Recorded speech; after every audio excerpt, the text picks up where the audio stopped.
अब मैं आज फिर से आपके लिए पास आशीर्वाद मांगने आया हूं।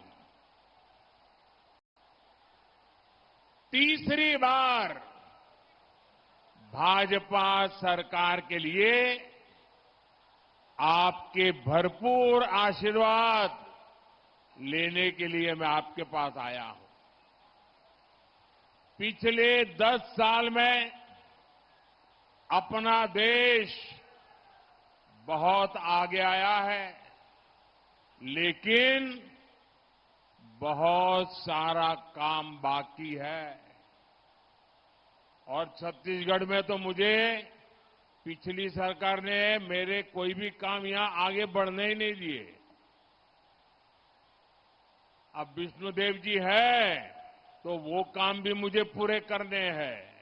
10 साल आपने मुझे देखा है, मैं लगातार आपके लिए दौड़ता रहता हूं कि नहीं दौड़ता रहता हूं, काम करता रहता हूं कि नहीं करता रहता हूं, एक भी छुट्टी लिए बिना काम करता हूं नहीं करता हूं, भरपूर मेहनत करता हूं कि नहीं करता हूं, और सब आप ही के लिए कर रहा हूं ना। मुझे बताइए, आपके लिए कर रहा हूं ना, मेरे लिए तो नहीं कर रहा हूं ना। बाकी नेताओं को तो अपने बच्चों के लिए कुछ करना होता है, मोदी के लिए तो आप ही मेरा परिवार है। हमने उन्हें तारीख भी बताई, समय भी बताया, निमंत्रण भी भेजा, लेकिन कांग्रेस के 7वें आसमान के अहंकार ने वो अपने आप को राम से भी बड़ा मानते हैं, प्रभु राम से भी बड़ा मानते हैं, और उन्होंने प्राण प्रतिष्ठा के कार्यक्रम का निमंत्रण ठुकरा दिया। हमारे ऐसे संतों का वो अपमान है कि नहीं है? माता शबरी का अपमान है कि नहीं है? और ये क्षेत्र तो माता शबरी का स्थान है। छत्तीसगढ़ तो प्रभु श्री राम का ननिहाल है। मैं आपसे पूछता हूं, क्या ये छत्तीसगढ़ का अपमान है कि नहीं है? ये छत्तीसगढ़ का अपमान है कि नहीं है? क्या ये माता शबरी का अपमान है कि नहीं है? साथियों, धर्म के नाम पर देश को बांटने वाली कांग्रेस आजादी के बाद भी पहले दिन से तुष्टीकरण में लगी हुई थी। तुष्टीकरण, वोट बैंक की राजनीति एक कांग्रेस के डीएनए में है। अब मुख्यमंत्री खुद जाके वहां मोर्चा संभाल रहे हैं, प्रधानमंत्री आके रात रुक रहे हैं, और गृह मंत्री आके रात रुक रहे हैं। मतलब समझ जाओ छत्तीसगढ़ का हालत क्या है भारतीय जनता पार्टी के लिए। वो समझ चुके कि छत्तीसगढ़ की 11 सीटों में भारतीय जनता पार्टी बुरी तरह से इस समय हार रही है, इसलिए भारतीय जनता पार्टी बौखलाई हुई है। नमस्कार, मैं हूं मोहन तिवारी। आज के मुद्दे में आपका स्वागत है और आज का मुद्दा हमारा आधारित है उस बड़े राजनीतिक घटनाक्रम के इशारे की ओर जिसने छत्तीसगढ़ की राजनीति को अभी कुछ दिनों से उबाल में ला दिया है। जी हां, नरेंद्र मोदी ने छत्तीसगढ़ में डेरा डाल दिया है और आज का वो दिन है जब वो रायपुर में रुक रहे हैं। कल यहां से अंबिकापुर के लिए रवाना होंगे, लेकिन ये 2 दिन उन्होंने जो गतिविधियां की है उसके इर्द गिर्द ही छत्तीसगढ़ की राजनीति उथल पुथल में घिरती हुई दिख रही है। कांग्रेस तो सीधा सवाल उठा रही है कि आखिर 11 सीटों वाले प्रदेश में इतनी तवज्जो देने की जरूरत क्या है। देश में उनकी सरकार, प्रदेश में उनकी सरकार, उसके बावजूद एड़ी चोटी का जोर लगाते हुए बीजेपी के नेता दिखाई दे रहे हैं। और यही सवाल उठता है कि ऐसी तवज्जो आखिर छत्तीसगढ़ में क्यों? क्या कुछ गड़बड़ तो नहीं? आखिर इस पूरी ताकत लगाने के पीछे की वजह क्या है? इसी को हम आज की डिबेट के जरिए समझने की कोशिश करेंगे। मिल लेते हैं उन मेहमानों से जो इस चर्चा में हमारे साथ हैं। बहुत स्वागत करेंगे हमारे साथ मौजूद हैं बीजेपी का पक्ष रखने के लिए हमारे स्टूडियो से निशिकांत पांडे जी, बहुत स्वागत करेंगे आपका। हमारे साथ राजनीतिक विश्लेषण लेकर वरिष्ठ पत्रकार व्यास पाठक जी मौजूद हैं, बहुत स्वागत करेंगे आपका। और कांग्रेस का पक्ष रखने के लिए हमारे साथ मौजूद हैं संजय देवांगन जी, बहुत स्वागत करेंगे आपका। तो तीनों मेहमानों का स्वागत है और तीनों मेहमानों ने विषय भी समझ लिया, तो एक एक करके सीधे प्रतिक्रिया पे आता हूं। और पहले चलते हैं निशिकांत जी की ओर, क्योंकि सवाल उन्हीं से पूछे जा रहे हैं कि छोटा सा प्रदेश जहां पूरा प्रदेश एक तरीके से भाजपा मय हो गया ऐसा दिखता है, छोटे छोटे कई कार्यकर्ता कांग्रेस के बीजेपी में आ चुके हैं, उसके बावजूद मोदी को यहां रुकना पड़ रहा है, यहां डेरा डालना पड़ रहा है। आखिर इसकी वजह क्या है? पहले तो मोहन जी आपको नमस्कार, आपके सभी दर्शकों को नमस्कार। देखिए, प्रधानमंत्री मोदी जी ने आज जो जनता से और जनता के बीच में अपना 10 वर्षों का हिसाब दिया, ये एक अपने आप में अद्भुत है कि हम जो काम कर रहे हैं उसको जनता के बीच में भी रख रहे हैं और आने वाले 5 साल के संकल्प को भी जनता के बीच में बता रहे हैं। रही बात जो आपने प्रश्न उठाया कि छत्तीसगढ़ एक छोटा सा राज्य में इतना महत्व क्यों, देखिए जो संगठन होता है और जो कार्यकर्ता होते हैं संकल्प के साथ आगे बढ़ते हैं। हमारा संकल्प क्या है? इस बार का 400 पार का संकल्प है। तो प्रधानमंत्री मोदी जी भी संगठन के आदेश पे कार्यकर्ता के रूप में काम कर रहे हैं और यही संकल्प जो है ना सिद्धि तक जाता है जब अथक परिश्रम करते हैं और जनता के बीच में लगातार आप जाते हैं, अपनी बात बताते हैं कि हमने 10 वर्षों में क्या किया, आने वाले 5 वर्षों में हम क्या करेंगे, तो ये सारी चीजें स्पष्ट होती है। लेकिन प्रधानमंत्री मोदी जी से जो नफरत कांग्रेस पार्टी के अंदर है, तो मैं आपके माध्यम से कांग्रेस पार्टी को कहता हूं, ये आपके लिए अच्छा अवसर है। आज नरेंद्र मोदी जी रायपुर में स्टे कर रहे हैं, कौन मुंड फोड़िया है आपके कांग्रेस पार्टी में? जरा एक बार छत्तीसगढ़ की जनता को बताओ, और है हिम्मत तो लठ चला के दिखाओ। जो लठेत आपने भूपेश दाऊ और देवेंद्र यादव को बताया था, उनको भी जाके बता दो कि नरेंद्र मोदी जी आपके शहर में रुके हुए हैं। कौन है इतना हिम्मत वाला जो मुंड फोड़े? दूसरा महत्वपूर्ण से देखिए, जब आप एग्जाम में जाते हैं, आप कितने ब्रिलियंट स्टूडेंट हो, लेकिन आपको रिवाइज करने की आवश्यकता होती है। रिवाइज करते हैं तो चीजें आपको पता चलती है। आज देखिए 400 के संकल्प को लेकर ना छत्तीसगढ़ नहीं, पूरे देश में हर सीट पे मोदी जी जा रहे हैं। इसमें कोई किंतु परंतु नहीं होना चाहिए। आपके पास भी नेता हैं, उनको भी जाना चाहिए, लेकिन आप कार्य नहीं कर सकते कार्यकर्ता के रूप में, क्योंकि आप परिवारवाद से जन्मे हुए पार्टी हैं। हम जमीनी स्तर से उठ के आए हुए, हमको मालूम है कि बूथ स्तर पर कैसे काम करना है। पांडे जी, लेकिन ये सवाल ये भी इसलिए भी उठता है कि ये समय कहीं और देते हैं, जहां कमजोर है वहां देते हैं, मोदी जी वहां जाते, जहां मजबूत है वहीं वो ताकत लगा रहे हैं।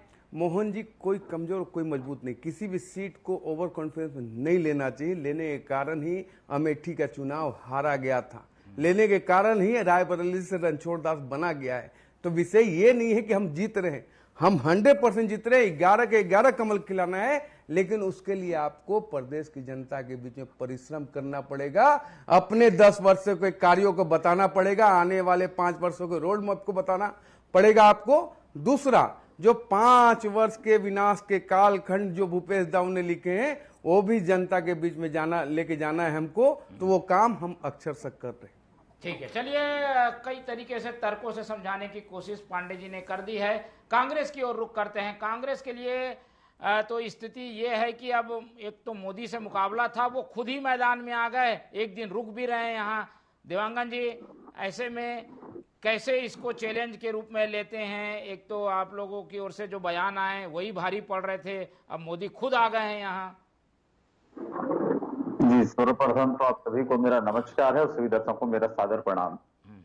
देखिए, जहां एक तरफ हमारे पांडे जी कहते हैं कि ओवर कॉन्फिडेंस में नहीं होना चाहिए, और दूसरी तरफ इनका ओवर कॉन्फिडेंस 400 पार की बनी हुई है। और छत्तीसगढ़ में जहां मोदी जी स्टे कर रहे हैं, 2-2 दिन सभाएं ले रहे हैं और ये कहते हैं कि हम बहुत मजबूत हैं। पूरे देश में मोदी जी की स्थिति खराब है, इसलिए वो जहां को सकने का उनका एक सपना है या वहां उनको मिल सकती है उम्मीदें, वहां पर वो ज्यादा समय दे रहे हैं। जान रहे हैं कि पूरा देश उनको नकार चुका है और नकार रही है। जो 10 साल की उन्होंने उपलब्धि बताई, हमारा कुछ ही प्रश्न है कि 2014 में इन्होंने कहा था 100 दिन के अंदर महंगाई कम कर देंगे। कितना कम हो गया भाई? दाल का कीमत कितना था, 60 रुपए, आज 160 कर दिए। तेल की कीमत 70 रुपए, खाने के तेल वो आज 100 रुपए के पार। पेट्रोल का कीमत देख लो। आप कहते थे कि राज्य में कांग्रेस की सरकार है, पिछले समय की बात है, तो पेट्रोल डीजल के काम यहाँ पर के जो लाभ होते उससे कम करना चाहिए। आज आपकी सरकार बैठ गई, क्यों नहीं करते? आप माताओं बहनों को 450 रुपए में गैस देने की बात करते, पूरे देश में आपकी सरकार है, आप क्यों नहीं दे देते? अब चुनाव आ गई तो अब छत्तीसगढ़ की माताओं को जो बात कहते, आपको चुनाव जीते कितने महीने हो गए, आप छत्तीसगढ़ की कितने माताओं को गैस का दाम कम कर दिए? आपने 2014 में कहा था कि 2 करोड़ नौकरियां युवाओं को दिया जाएगा। आज आप 14 से लेकर के 24 तक का देख लीजिए, कितने करोड़ लोगों को आपने नौकरी दे दिया। आपने काले धन लाने की बात कही थी, कितने काले धन ले आए। आपने नोटबंदी करके देश की क्या स्थिति की वो दिख रहा है। आपने 3 कृषि कानून को नाम पर पे कितने लोगों की बलि ले ली किसानों का, और उनको क्या लाभ दिया, उनके लागत पे बढ़ोतरी कर दी गई, लेकिन उनके लाभ ये सारी चीजें तो आएंगी, लेकिन मुख्य मुद्दा ये है कि मोदी ने यहाँ पर डेरा डाल लिया है। अब गेंद आप लोगों के पाले में। आप लोगों के नेताओं से भी जनता उम्मीद करती है कि भाई वो भी ज्यादा आए, वो भी सभा करें, वो भी यहाँ रुकें, पर ऐसा हो नहीं पा रहा है। तिवारी जी, मैं ये कह रहा हूं, पहले इनके 10 साल के जो हिसाब है वो तो पब्लिक को दे दें। ये कांग्रेस से जो हिसाब मांगने आए हैं, ये कांग्रेस की बात तो करते। मैं कहता हूं अपने जो जनता से जो वादा किए थे उसको तो पूर्ण कर लें। कांग्रेस के नेता, कांग्रेस के लोग जो है जनता के बीच में जा रहे हैं, जनता को विश्वास है कांग्रेस के साथ है, और इस बार जो इनको डर सता रही छत्तीसगढ़ में, वो निस्संदेह इनको सतानी चाहिए, क्योंकि इस बार छत्तीसगढ़ की जनता बिल्कुल इनको दिखाएगी कि छत्तीसगढ़ की जनता क्या चाहती है। और मोदी जी का भय ही है कि जो छत्तीसगढ़ में आकर के स्टे कर रहे, छत्तीसगढ़ की जनता को लुभाने का प्रयास कर रहे हैं। पहल करेगी, कांग्रेस की ओर से कोई आएगा जी? कांग्रेस की ओर से भी नेता आएंगे, रुकेंगे, यहाँ समय देंगे? जी बिल्कुल, जहां पर परिस्थिति लगेगी, जहां पर लगेगा आवश्यकता, एक कमेटी बनी हुई है कांग्रेस की भी, वो तय करेंगे कि कौन नेता कहां पर आएगा और कब रुकेंगे और कब छत्तीसगढ़ की जनता से रूबरू होंगे। लेकिन छत्तीसगढ़ की जनता मोदी जी के 10 साल के कार्यकाल से, उनके भ्रम जाल से बाहर निकल चुकी है, इसलिए मोदी जी को इस बार इनका सबक सीखना पड़ेगा। भारतीय जनता पार्टी लेते हैं, फिर पांडे जी इंतजार कर रहे हैं अपनी बारी का। तो व्यास जी, ये क्या संदेश है? कोई स्ट्रेटेजी के तहत ये किया जा रहा है क्या? चाहते तो मोदी जी वापस दिल्ली चले जाते, फिर आ जाते, लेकिन उन्होंने एक तरीके से जो मैसेज देने की हर बार उनकी कोशिश होती है, वो कोशिश की है। इससे समय भी बचता है, पैसा भी बचता है, बार बार आना जाना भी नहीं पड़ता, और इसीलिए उन्होंने छत्तीसगढ़ में डेरा डाला है। क्या मायने निकाले जाएं? देखिए मोहन जी, मोदी जी के रुकने से, डेरा डालने से ये चीज साफ दिख रहा है कि भारतीय जनता पार्टी जो है किसी भी सीट को, किसी भी प्रदेश को जो है वो छोटा मान के नहीं चल रही है। हर जगह वो युद्ध स्तर पे जो है काम करने चाह रही है। उसी का एक मोदी जी का यहाँ डेरा डालना जो है, हम एक तरीके से उसको देख सकते हैं। यहाँ पर कांग्रेस के भी लोग आ रहे हैं, ऐसा नहीं है कि नहीं आ रहे हैं। प्रियंका जी आई थी अभी, लेकिन डेरा वो लोग नहीं डाल रहे हैं। तो ये कह सकते हैं अपन कि इस मामले में जो है, चुनाव के मामले में आगे जिस तरीके से भारतीय जनता पार्टी काम कर रही है, निश्चित रूप से इसका जो है आने वाले चुनाव इलेक्शन के टाइम में इसका जो है आपको रिजल्ट देखने को मिलेगा। ठीक है, करेंगे क्या मोदी जी? क्या लगता है, एक दिन अगर वो यहाँ रुक रहे हैं तो उस समय का तो उपयोग करेंगे, कुछ क्लास लेंगे, नेताओं को कुछ से बताएंगे, क्या अपन इसको लगा सकते हैं, कयास लगा सकते हैं कि आखिर होगा क्या? निश्चित रूप से एक समीक्षा के रूप में जो है मोदी जी इसमें बैठक ले सकते हैं। अभी तक तो अपने पास ऐसा कुछ समय मैसेज नहीं आया है, लेकिन अंदरूनी बैठक लेकर के क्या स्थिति है 11 सीट में, उसकी वो समीक्षा कर सकते हैं। और उस समीक्षा के दौरान आगे किस तरीके से जो है 26 तारीख और 7 तारीख के इलेक्शन को, उसको अपन कैसे मैनेज करें, उसमें आगे बढ़ सकती है भारतीय जनता पार्टी। ठीक है, तो एक रणनीति का भी हिस्सा हो सकता है, समय बचाने की कोशिश भी है और खर्च बचाने की भी कोशिश है। तो तीनों मोर्चे में संकेत देते हुए, संदेश देते हुए मोदी नजर आ रहे हैं। पांडे जी की ओर रुख करते हैं। पांडे जी, क्या ये एक डर भी है क्या? चलिए हम इसके पॉजिटिव चीजों को भी आपकी मान लेते हैं, लेकिन ये एक नकारात्मक पक्ष भी तो है, दूसरा पहलू भी तो है कि सीटें जहां पर मजबूत है बीजेपी पिछले चुनाव में, वो हाथ से निकल ना जाए, इसलिए जोर लगाया जा रहा है। विधानसभा परिणाम में जहां जहां सीटें के लिहाज से कांग्रेस को एज है, वहां ताकत लगाई जा रही है क्या? मोहन जी, अगर ऐसा है तो भी कोई बुराई नहीं है, क्योंकि हमको एक एक सीट, 400 का संकल्प है तो सोचिए एक एक सीट कितना महत्वपूर्ण है और उसके लिए ताकत लगाना चाहिए। 2 सीट किसी कारण से रह गई थी पिछली बार, जो विधानसभा का चुनाव हुआ 2018 में, लैंडस्लाइड विक्ट्री किसको मिली थी? कांग्रेस पार्टी को। इन लोग घमंड में जो थे वो बैठे थे कि नहीं 11 की 11 सीटें ले जाएंगे। 19 का चुनाव हुआ 3 महीने बाद, 11 में से 9 सीटें भारतीय जनता पार्टी को पुनः प्रदेश की जनता ने दिया। तो प्रदेश की जनता बिल्कुल क्लियर थी उस समय भी कि स्टेट में आपको जरूर मौका दिया है, लेकिन केंद्र में मोदी जी की गारंटी भी सरकार चलेगी। अभी हमारे मित्र संजय देवांगन जी महंगाई की बात कर रहे थे, अब थोड़ा सा ना विश्लेषण करना पड़ेगा इसका कि 2004 से 14 के बीच का और 14 से 24 के बीच का महंगाई दर, इन्फ्लेशन रेट क्या चल रहा है। उस समय चल रहा था डबल डिजिट में मोहन जी, आज चल रहा है 5 से नीचे। ऐतिहासिक है, और कम होना चाहिए, और प्रयास करेंगे, लेकिन ये कौन से कालखंड में 5 से नीचे चल रहा है? कोरोना कालखंड के बाद, यूक्रेन रशिया रूस के लड़ाई के बाद भी अगर 5 से नीचे है तो ये होता है मैनेजमेंट। अभी हमारे मित्र ने कहा कि काला धन लाएंगे, 1.25 लाख करोड़ रुपया ईडी ने जब्त किया है, इंक्लूडिंग 351 करोड़ रुपया जो आपके साहू जी के यहाँ से निकला ना, वो भी जब्त किया है। ये सब काला धन है संजय देवांगन जी, इसको सफेद धन नहीं कहते, लेकिन आपको दिखाई इसलिए नहीं देता ना क्योंकि आपने पार्टी का चश्मा लगा रखा है। विषय ये है कि देश की जनता एक तरफ देख रही है कि सनातन को नष्ट करने वाला एक प्लेटफॉर्म पे खड़ा है, कौन? परिवारवाद, तुष्टीकरण और भ्रष्टाचारी लोग। दूसरी तरफ कौन खड़ा है? सशक्त भारत, विकसित भारत के संकल्प को लेके सबका साथ, सबका विकास, सबके विश्वास और सबके प्रयास से देश को आगे बढ़ाने के काम किया जा रहा है। विषय इतना ही है मात्र कि क्या कारण था। ये जितने मुद्दे अभी संजय देवांगन जी उठाए, मात्र 3 महीना पहले विधानसभा के समय सारे मुद्दे लेके ये प्रदेश की जनता के बीच में गए थे। यहां तक कि जो हमने महतारी वंदन 12,000 कहा था, इन्होंने 15,000 कहा था, कर्जा माफ की बात कही थी और 3100 रुपए धान खरीदी की जगह 3200 रुपए धान खरीदी की बात कही थी। प्रदेश की जनता ने नकारा क्यों? इसलिए नकारा कि प्रदेश की सरकार जो थी भ्रष्टाचार के अखंड में डूबी हुई थी। सीएम सचिवालय से भ्रष्टाचार संचालित हो रहा था, महादेव को अपमानित किया गया, बीरहनपुर जैसी संवेदन घटना हुई, नारायणपुर को जलाया गया, सुकमा जगदलपुर को जलाया गया, कवर्धा में कैसे आग लगाई गई।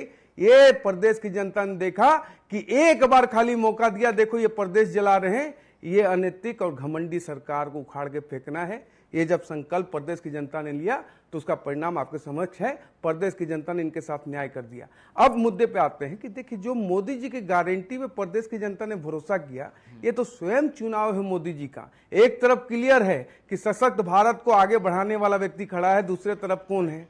आप देखो ना, ऐसे ऐसे लोग आपके टीम में खड़े हैं जो कभी कांग्रेस को गालियां दे दे के उनकी पार्टियां बनी थी, चाहे सपा हो, बसपा हो, झामुमो हो, ये सारी पार्टियां, शरद पवार हो, शरद पवार ने क्यों अलग कांग्रेस बनाई थी, ममता बनर्जी ने क्यों अलग कांग्रेस बनाई थी? वो आपके भ्रष्टाचार के खिलाफ ही कांग्रेस बनाई थी। लेकिन आज भ्रष्टाचारियों के संरक्षण में कांग्रेस पार्टी स्वयं खड़ी है और पूरा इंडी गठबंधन इंक्लूडिंग अरविंद केजरीवाल, हेमंत सोरेन, ये लोग तो हैं ही जेल में। साथ में लालू यादव के गोद में बैठने वाली पार्टी को देश की जनता कभी माफ करने वाली, कतई माफ नहीं करने वाली। इस बार 400 पार का संकल्प पार होगा। लेकिन इसके पीछे महत्वपूर्ण विषय क्या है? महत्वपूर्ण विषय यह है मोहन जी कि चुनाव लड़ता कौन है? कार्यकर्ता और संगठन। आज जिस पार्टी के 365 दिन नेता छोड़ो अभियान चले, जिसका कार्यकर्ता को खुद सबसे बड़ा नेता प्रदेश का स्लीपर सेल अर्थात आतंकवादी कहे, उस पार्टी का विजय कहां तय है? जो दिया इनका, जो इनके प्रदेश अध्यक्ष थे, उनका दीपक खुद विधानसभा के चुनाव में बुझ गया। वो दीपक अब चुनौती दे रहे हैं भारतीय जनता पार्टी को। तो मैं कहना चाहूंगा, चेहरे पे धूल पड़ी है, आईना मत साफ करो। चलिए, राम का मुद्दा लेकिन रह रहकर सामने आता है और छत्तीसगढ़ के दौरे पर जब मोदी पहुंचे हुए हैं तो खास हाईलाइट उन्होंने राम के मुद्दे को किया कि राम मंदिर जाने से कांग्रेस ने कार्यकर्ताओं को रोका। संजय जी की ओर चलते हैं। ये बात कहकर एक संवेदनशील मुद्दा उछाल दिया है मोदी जी ने। क्या इस तरीके की बातों से इत्तेफाक रखती भी है क्या कांग्रेस, या कांग्रेस ने कुछ गलती कर दी जिसे अब ये चुनाव में बीजेपी भुनाने की कोशिश कर रही है? बहुत अच्छा प्रश्न है तिवारी जी, और बताना चाहूंगा अभी 1-2 दिन पहले मैं पेपर में देखा था, कोरबा का ही मामला है, राम विचार नेतान जी का स्टेटमेंट आया था, उसमें दिया था कि राम का भाजपा को आरएसएस का विरोध करता है, वो राम का विरोध करता है। अब बतलाइए, ऐसे पार्टी के लोग जो भाजपा और आरएसएस को राम की पार्टी कहते हैं, मतलब वो राम से बड़े हो गए और वो कहते हैं कि हम राम विरोधी हैं। पहले अपने आप में देखे, ये जो राम के बराबर बैठने का या राम को हमने लाया कहने वाले लोग, अपने आप को राम से बड़ा मानने वाले लोग हमें नसीहत देते हैं कांग्रेस पार्टी को कि वो राम के विरोधी। सुन लीजिए, ये सनातन धर्म के प्रमाण पत्र बांटने वाले लोग, चुनाव आता है तो सनातनी एक रूप में देखते हैं। सनातनी जैसे चुनाव समाप्त होती है, ये तुरंत आ जाते हैं, ये फला जाति का, ये फला जाति का, ये फला जाति का, लोगों को जाति में बांट देते हैं। लेकिन जहां चुनाव आती है तो सनातनी पे ये आगे निकल जाते हैं और सनातनी पे इनका बहस शुरू हो जाता है और धर्म की बात को करते हैं। राम मंदिर जाने का मुद्दा, निमंत्रण आपने दिया, हम क्यों नहीं गए और क्यों कैसे जाना है वो तय खुद करेंगे। और राम भगवान के दरबार पे जाना मेरे और आपके और किसी की बस में नहीं। जिस दिन बुलावा आएगी निस्संदेह हर व्यक्ति पहुंचेगा। हमारी भी पार्टी बहुत सारे लोग पहुंचे हैं, आगे भी पहुंचेंगे। आज हमारे निशिकांत पांडे जी ने कहा कि 365 दिन कांग्रेस छोड़ने वाले लोग, अरे कांग्रेस के इतने ही बुरे लोग हैं तो भाजपा क्यों दरवाजे और लाल कारपेट बिछा करके बैठी उनको लेने के लिए?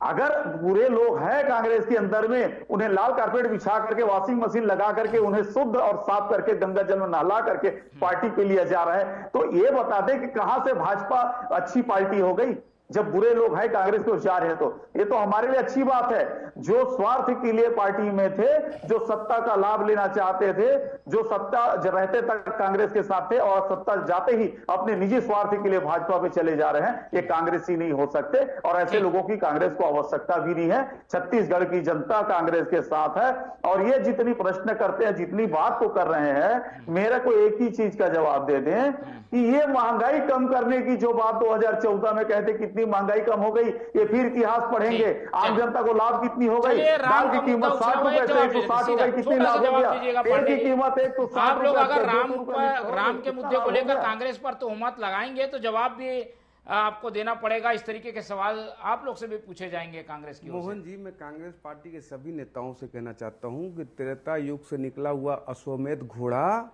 प्रभु श्री राम का आशीर्वाद लेके द्वापर युग की तरफ प्रवेश कर गया और क्या कह रहा है? श्री कृष्ण गोविंद हरे मुरारे, हे नाथ नारायण वासुदेव। आपको समझने में देर हो रही है, आप नहीं समझ पाएंगे। रही बात, हमारे मित्र ने कहा कि जाति में बांट रहे, जाति में तो आप बांट रहे हो लगातार। राहुल गांधी का बयान देखो, कौन बांट रहा है जाति में? हम तो सबका साथ सबका विकास की बात कर रहे हैं। अभी आप बोलते प्रदेश की जनता न्याय करेगी, न्याय कर चुकी है प्रदेश की जनता। जो मुझसे उठाए, आप महंगाई दर की बात कर रहे हैं, मेरे से सीधा जवाब दो ना आप कि महंगाई दर आज 5 से नीचे है। एक जमाने में डबल डिजिट, मतलब 10, 11, 12 था आपके जमाने में। बात हो नहीं रही है ना। हाँ, क्यों नहीं कर रही है? मुद्दा बने हुए अरे तो विपक्ष पाकिस्तान, मुस्लिम, ये मुद्दे चल रहे हैं। तो मोहन जी, जब आप अपने घोषणा पत्र में तुष्टीकरण को बढ़ावा देने के लिए डालोगे तो हम तो बोलेंगे ही ना कि जब आप एक चीज समझो, आप ये कांग्रेस पार्टी कौन कांग्रेस पार्टी है? वो राहुल गांधी हैं जो मुस्लिम लीग को बोलते हैं सेकुलर है। तो हम तो इनको दिखेंगे ही ना कम्युनल। जब मुस्लिम लीग सेकुलर है तो फिर तो आगे का सोच कुछ कह ही नहीं सकता। इसलिए तुष्टीकरण की राजनीति फिर से पुनः लेके आए हैं। 10 सेकंड और लूंगा। देखिए, मोती के लाल नेहरू जी से लेके शुरू करो आप, तो राजीव के लाल राहुल जी तक आप आइए। ये गरीबी हटाने के मास्टर हैं। खटाखट गरीबी हटा रहे हैं, लेकिन 7 दशक तक गरीबी नहीं हटी। लेकिन राहुल गांधी जी की संपत्ति 50 लाख से 19 करोड़ रुपया, 50 लाख रुपया हो गया। अभी इन्होंने चुनाव में जो नॉमिनेशन फाइल किया है उसमें अपना डाटा सबमिट दिया है कि 50 लाख 2004 में था, 19 करोड़ 50 लाख हो गया। लेकिन देश की गरीबी नहीं हटी। क्यों नहीं हटी? क्योंकि वो ब्लूप्रिंट नहीं था। 1 रुपया भेजते थे तो 85 पैसा गायब हो जाता था। आज 1 रुपया भेजते हैं, अक्षरशः 1 रुपया पहुंच रहा है गरीब के खाते में। जी मोहन जी, इन सब बातों के बीच में क्या है छत्तीसगढ़ के मुद्दे? व्यास जी से समझने की कोशिश करते हैं। ये जो मुद्दे उछाले जा रहे हैं, राष्ट्रीय स्तर की बातें कही जा रही है, क्या वही छत्तीसगढ़ में मुद्दा बन गया है या छत्तीसगढ़ के इस बार के लोकसभा चुनाव में कुछ अलग मुद्दे चल रहे हैं? छत्तीसगढ़ की जनता से जुड़े हुए कुछ मुद्दे चर्चा में हैं। निश्चित रूप से मोहन जी, मुद्दे जो हैं, अभी मोदी सरकार ने जो काम किया था पिछले, उसमें 370 धारा 370, राम मंदिर भी एक बहुत बड़ा मुद्दा बन रहा है जनता के लिए। और दूसरी ओर कांग्रेस में जो है बाहरी प्रत्याशी दे दिए गए हैं, जैसे राजनांदगांव से ले सकते हैं भूपेश बघेल जी, बिलासपुर से देवेंद्र यादव हैं, रामधस साहू हैं महासमुंद से। तो ये भी जो है जनता के दिमाग में एक चीज आ रहा है कि क्या हमारे क्षेत्र में कोई नेता नहीं मिला कांग्रेस को, जो बाहरी लोगों को लाया जा रहा है। और महंगाई की बात जो की जा रही है, महंगाई अभी कोई मुद्दा नहीं है इस चुनाव में मुख्य यही है। जबकि ये तो सीधा केंद्र से जुड़ा हुआ मसला है, क्यों मुद्दा नहीं बन पाया? ये राष्ट्रवाद को ही मुद्दा माना जा रहा है जनता के द्वारा कि राष्ट्र हित में जो काम करेगा उसे हम केंद्र में बैठाएंगे। इस बात को लेकर के जनता जो है आगे आ रही है। ठीक है, तो मुद्दे कुछ बदल गए हैं, तो इससे मुद्दों के लिहाज से थोड़ा बीजेपी भारी लग रही है। तो संजय जी, ऐसे में आप लोग मुद्दों को, यहां से जुड़े हुए बातों को उठा नहीं पाए, इसके लिए ये अपनी कमजोरी तो मानेंगे या उसमें अपने आप को सफल मानते हैं आप? तिवारी जी, सर्वप्रथम हमारे व्यास जी ने भी जिस बात को कहा, वरिष्ठ पत्रकार हैं, मैं उनके बात का खंडन नहीं करता, लेकिन ये बात सत्य है। और मैं प्रश्न आप लोगों से भी यही है, क्या 2014 में जो गैस टैंक कितने में लेते थे और आज कितने में ले रहे हैं? आप 2014 में दाल का कीमत कितने में लेते थे, तेल खाने का कीमत कितने में थी, आज कितने में है? देखिए, वर्तमान स्थिति को आप समझिए। आप हमारे घर की स्थिति परिस्थिति क्या है, इंसान उसको पहले देखेगा। देश के लिए राम के प्रति आस्था और विश्वास हर किसी के मन में है, पूरे देशवासियों में, और भारत में रहने वाला हर व्यक्ति भगवान प्रभु श्री राम को मानता है। लेकिन देश चलाने के लिए संविधान की आवश्यकता है, घर चलाने के लिए पैसों की आवश्यकता है, हर चीज उनको एक टारगेट पे चाहिए जो उनको 1100 रुपए की गैस टैंक पहले ये आकलन करो कि 2004 में पेट्रोल का रेट ये दे उनको, ये दाल जो है 200 रुपए केजी में लेकर के खा रहे हैं, 65 रुपए केजी में चाहिए। ये वर्तमान हमारे घर की महंगाई है, ये बहुत बड़ा जानकारी नहीं है। ये ऑयल बोर्ड कोई नहीं है, किया गया था कि आप जनता को सिलेंडर दो। इस विषय पे चर्चा नहीं कर पाएंगे, तो फिर कभी बैठेंगे तो संजय जी आपको बुलाकर फिर से इस पर चर्चा करेंगे। लेकिन आज का जो विषय था कि मोदी ने छत्तीसगढ़ में डेरा डाला है, उसके पीछे कई राजनीतिक मायने हैं, उसे आज हमने समझने की कोशिश की। इस पूरी चर्चा में हमारे साथ व्यास पाठक जी जुड़े, उनका बहुत धन्यवाद। निशिकांत जी ने हमें समय दिया, उनका बहुत धन्यवाद। और संजय देवांगन जी हमारे साथ जुड़े रहे, उनका धन्यवाद। तो तीनों मेहमानों का धन्यवाद करते हुए आज की ये चर्चा यहीं खत्म करते हैं और आप लोग से रखते हैं उम्मीद कि आप लोग देखते रहेंगे TV24। रखिए अपना बहुत ख्याल। नमस्कार।